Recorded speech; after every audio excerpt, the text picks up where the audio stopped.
ശരിക്കും RSP ഫാദറിൻ്റെ കാലഘട്ടത്തിൽ നിന്ന് പിളരാനുണ്ടായ സാഹചര്യം എന്തായിരുന്നു? അതായത് 98-ന് ശേഷമുള്ള അത് എല്ലാം ഞാൻ പറഞ്ഞ വ്യക്തിപരം മാത്രമായിരുന്നു, ആശയപരമായ ഒരു പിളർപ്പുമല്ലല്ലോ. ഇല്ല, വ്യക്തിപരമായ വിഷയങ്ങൾ പ്രത്യേകിച്ച് അതിൽ പറ്റിയെന്ന് പറഞ്ഞാൽ ഇതിൻ്റെ ഭയങ്കര ടോൾ ലീഡേഴ്സായിരുന്നു, കമാൻഡിങ് ലീഡേഴ്സായിരുന്നു.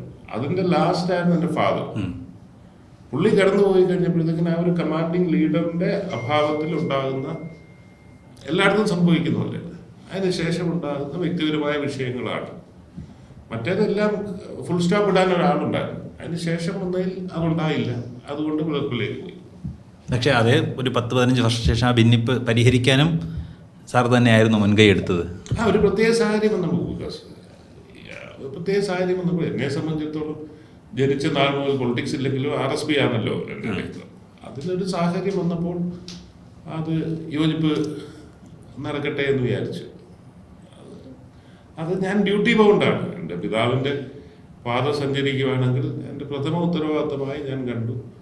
എൻ്റേതല്ലാത്ത കാരണങ്ങൾ കൊണ്ടൊരു പിളർന്നപ്പോൾ ഒരു ഭാഗത്ത് നിന്നു എൻ്റെ മുമ്പിൽ ഒരു അവസരം വന്നപ്പോൾ അത് യോജിപ്പിക്കാൻ ഞാൻ ശ്രമിച്ചു.